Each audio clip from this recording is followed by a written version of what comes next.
Lagi kang naghihinala, sabi ko hindi na tama. Yun pala ikaw yung may ginagawa.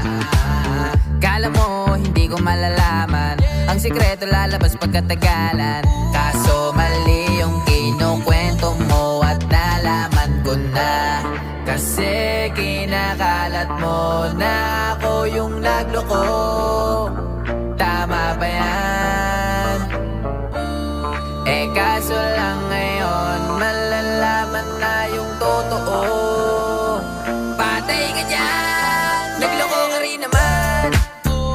Di ka lang nahuli, pero bakit sa'kin